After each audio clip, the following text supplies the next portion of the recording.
All right, so next up, we are going to Here talk she about a go. clip that I ran across that was a part of the. This was on the Hardly Initiated podcast. So on the Hardly Initiated podcast, this female was a guest, and she explained why attempting to date quote nice guys did not work for her. So I'm just going to go ahead and share this, and we'll react. I'm not even going to preface what she said. I'll just go ahead and share it first. But that's pretty much the gist of it. She is going to explain why dating the nice guy didn't work, wasn't good. It wasn't beneficial towards her relationship goals, if you will.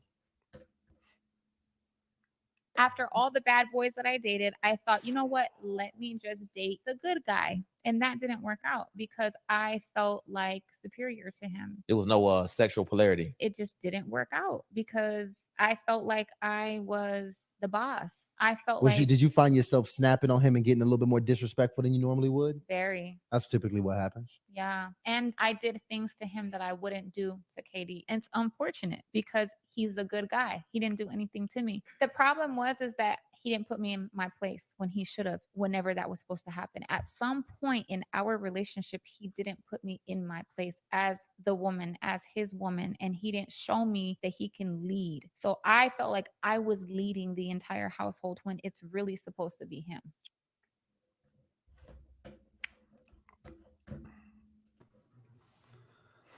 All right. So he couldn't lead, and that was my problem with him.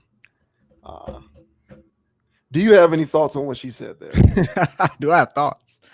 Uh, yeah. So where should I begin with this? All right. So, uh, what she's explaining, there's a dynamic. There's two types of women. All right. They all want the same thing. So first of all, what she's explaining, every woman wants, but there's two different ways women go about getting that. All right. So there's the mature way, and then there's the immature way. The mature way, you talk it out. One person airs their side, the other person airs their side. There's compromise. They're willing to work things out. They move forward in a direction, trial and error, to get things to go in the right direction as far as how the leadership role and how the household is going to be run and so on and so forth. And then there's the immature way, where there's temper tantrums, kicking and screaming on the floor, and they're looking for a daddy to put them in check. Temper tantrum, they can't get no candy, and they hollering up and down the aisle because they grab the candy, the M&Ms, when they're checking out, and you've seen those kids before, and so those children grow up to be grown women, and then they look for somebody to put them in their place. Now, what the hell does that mean? Put them in their place. She never had anybody to put her in her place, period. So she seeks people in life to put her in her place. So she said that she was dealing with these bad boys. Well, she didn't want that, so she went and go deal with a good guy. But the good guy couldn't do what the bad boys did. Now, the bad boys are bad boys for a reason. All right. The reason why they're bad boys is because they're immature. So then you go deal with a man who's an air quote good man, and he doesn't know how to lead. Well, I think he does know how to lead. I don't think you understand his form of leadership. So at that point, once she goes over to because the bad boy, let's stay over here with the bad boy, because the bad boy, what they're going to do to get her in check is some things that are,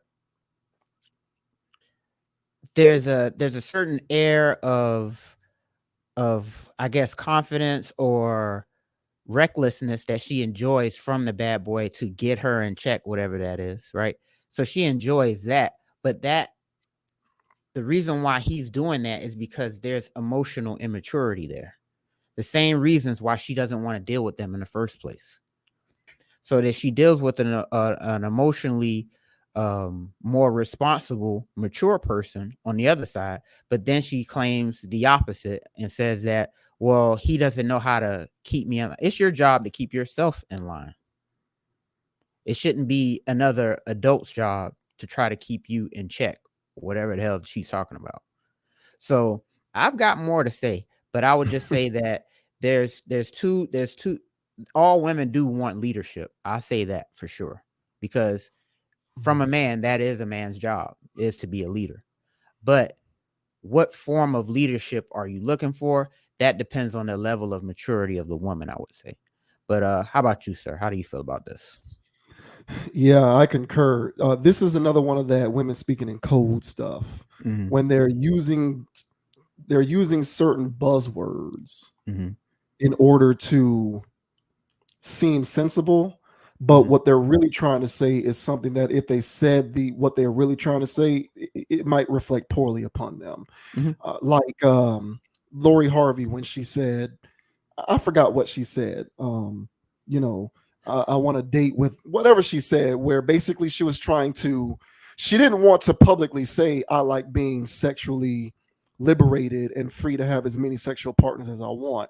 So she coded it by using some other term to make it seem as though it was more sensible, even though we knew exactly what it was that she was trying to say. But women to this day still can't walk around saying I want to have as many partners as I want sexually, because people are going to look at that and be like, what you on? So she coded it.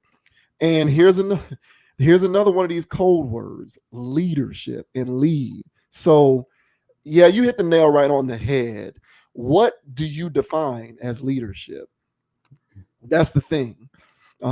We now this clip was a part of a longer form video. I didn't watch the whole thing, so I don't know if the host of that show asked her that question. I'm gonna guess he didn't, because he was basically affirming her feelings by talking about things like a lack of sexual polarity and how she acted out, because that's usually what happens.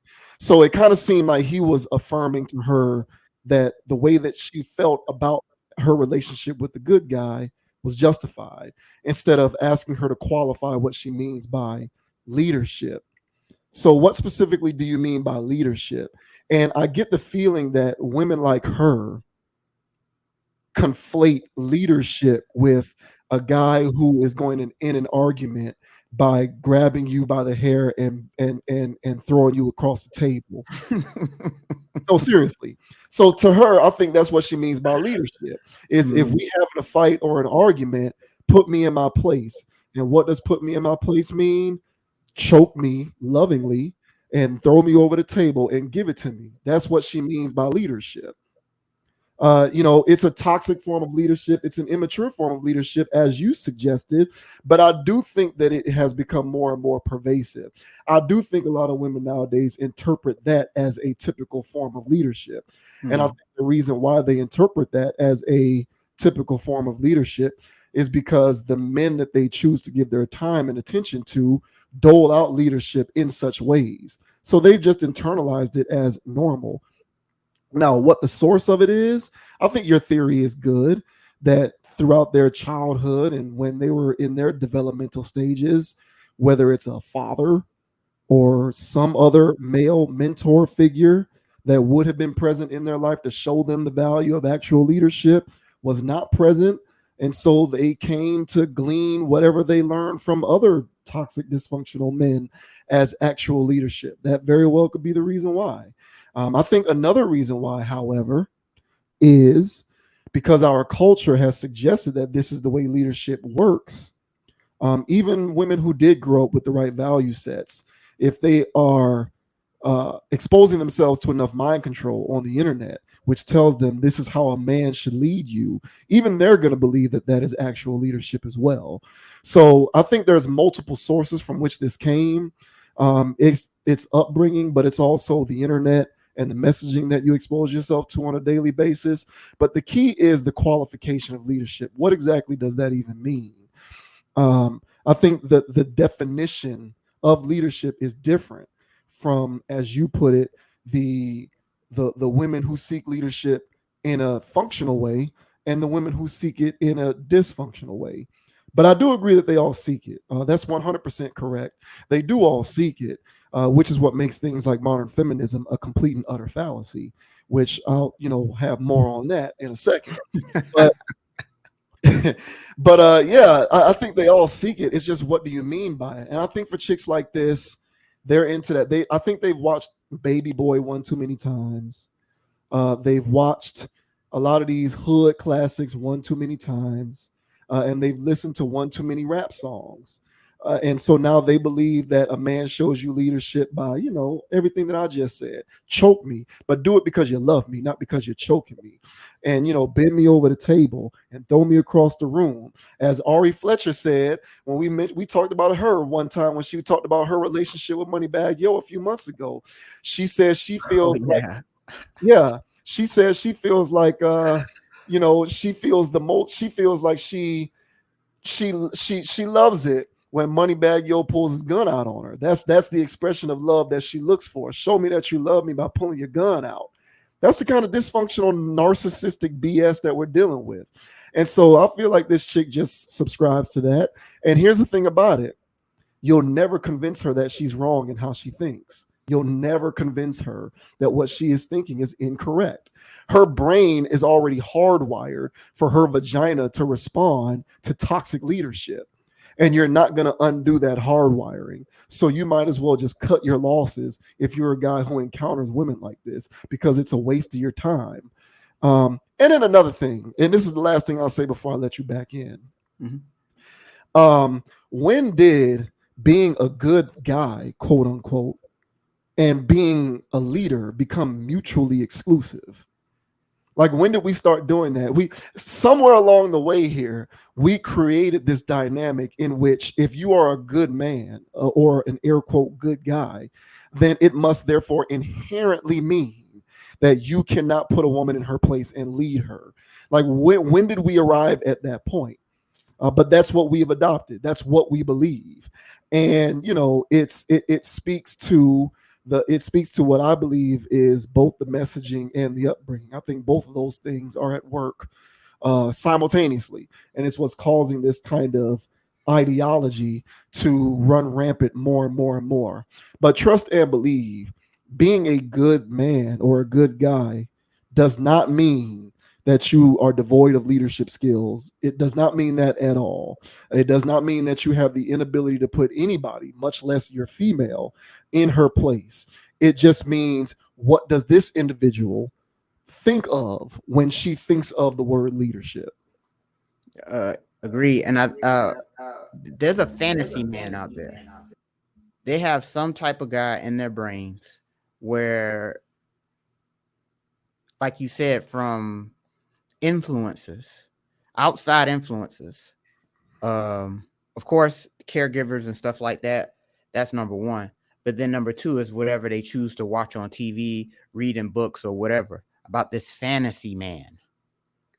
And this fantasy man checks all of their boxes, not all women's boxes, because I can take this fantasy man and go to 10 different women and they'll, oh, take that out.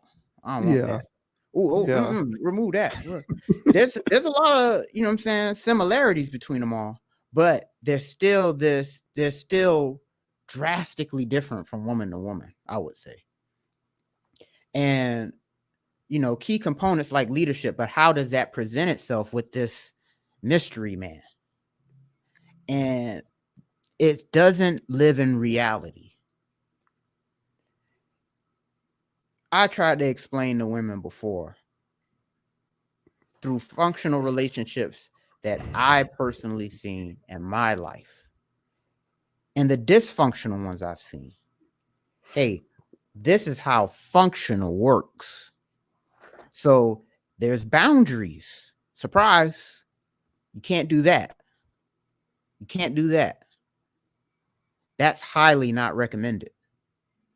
Oh, you're controlling. I'm controlling. If we allow these certain parameters within our relationship, we really don't have a relationship at this point. These need to be in place in order for us to move forward. I call that leadership. The women that don't want actual leadership call that controlling. Right. So the form of leadership she's talking about, see, that's me putting her in her place. Right. And if she wants to go do something, is whatever, I'm gonna give her parameters of the relationship. On top of that, I'm gonna tell her as a group where we're going in the relationship. The day-to-day stuff, leadership stuff, yeah, that's getting knocked out too. But who's the CEO of this? Who's running this operation? I am. And these are the recommendations for us to move in a uniform and sound and functional direction. She don't want that. Mm-mm. That's not what she calls leadership. She calls that controlling and insecure. So there's two types of women. Like I said, there's the mature ones, and then there's the immature ones, like her. And the immature ones have a convoluted version, like you said, a convoluted version of what leadership actually is. And they do have it confused with sexual domination. Mm-hmm. And sexual domination doesn't mean leadership. I mean, there's leadership in the bedroom, okay, fair. But if that's the only thing the man can offer, if the only thing he's offering is the fact that he's insensitive to whatever you got going on because he's a narcissist, so you're gonna do whatever I say. No, you're gonna do whatever I say. Oh, he's in control. No, yo, he's in control, all right. He's also crazy. Yeah. So what are you talking about? So my whole thing is, what form of leadership? So she clearly already told me what side of the table she's on. So I already know to bucket these type of responses into the immature category.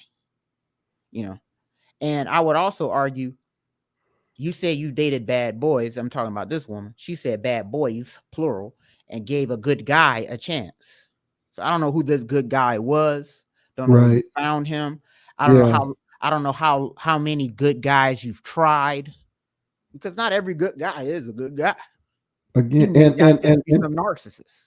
Right. And so much of it requires qualification on her end. Exactly. When you say good guy, what does that mean? Just like the words you use are important. Right. So when you say good guy, what does that mean? What was he like? What did he do? I think that if you peel back the layers on it, it'll expose her for what she's really after. And yeah, I just think that for women like this, they interpret sexual domination and physical imposition as leadership. I think that's what she's getting at. And I think if you can't provide that, if you can't physically impose her, if you can't physically impose your will on her, and you cannot sexually dominate her, she will perceive you as weak. And I think that is where they derive their sense of leadership from. That's where I think it comes from. I think that's what's at the root of it. Yeah. And emotional indifference. Yeah. Yeah. And here's the other thing about these bad boys. Now, why are they labeled bad boys? Well, because they're bad. And they're bad. Hey, you want the good milk or the bad milk? Give me the bad. Why do they call it bad milk? You'll find out sooner or later. Go ahead and take a swig. But see, you're sitting here dealing with these dudes because they're bad guys. What makes them bad? As I mentioned before, there's immaturity somewhere in there. There's either emotional immaturity, sexual immaturity, or other types of immaturities that's running rampant with this person. Psychological. And so with this guy who's just not developed all the way, he's not the best version of himself. And behind closed doors, one-on-one, he'll tell you that. Hey, man, I need to get it together. That's why I be treating these women like that. I done had good women before, and I just run them out the door, and I just get crazy on them, and blah, blah, blah. Yeah, this guy's immature. So what is it about that, if you're a mature woman, that's gravitating towards that? I would argue there's some immaturity in your ballpark if you find that immaturity attractive. So like you said, what's your definitions of good and bad? Mine is good milk, bad milk. I want good milk. Yeah. So if I'm dealing with a female, I'm not out here looking for something that's ratchet, and crazy, and it's bad for my health. I want a woman that's mature, who understands herself, who knows what's going on. And I'm not a dictator, all right? Because there's all kinds of forms of leadership. If you go up and down the business section, they've got all types of ways that you can lead your corporation or your company. So to each their own. But one commonality between all forms of leadership is that there's prosperity and progression that's going on. And if there is no prosperity or progression going on, and if there's always animosity and fights and, low vibrational activities, then there is no leadership going on at all within that relationship. So if somebody comes to me, then they have a convoluted version of what's going on, and I'm trying to lead the way that I know how to lead, and that doesn't work for them, so be it. I put myself in a good guy category. And if I'm not too aggressive in these categories for you, or whatever it may be, that, this fantasy man, and if I'm not aggressive enough in one of these areas, then, so have at it. But Right. my milk has not expired. All right, I'm still good over here. So holler at me in the grocer's freezers, ladies. Yeah. Yeah. Yeah. Yeah, no, I'm with all that. So much of this just boils down to context. And so, we allow these women to get a microphone and to say this stuff, and other women hear it who are impressionable, and they're like, yeah, I didn't think what I thought was crazy because she's saying it too. So I'm right in how I'm going about doing this stuff. No. And it doesn't make it right. You got to press these women on these things. Like, what do you mean by that exactly? Because leadership means many different things. And whether it's in the business world or in regular society or in your personal life, there is no relationship between human beings that exists without roles and rules, because that's what makes sense and that's what leads to them being successful. You just can't have anarchy, and I think that's what a lot of people want, especially like a lot of women nowadays. They just kind of want relationship anarchy. They want what they want. They don't actually want what they say. They just want everything they want, and they want the stuff that does not benefit them to go away. That's what they're really after. But they'll code it as, I want a man who exhibits good leadership.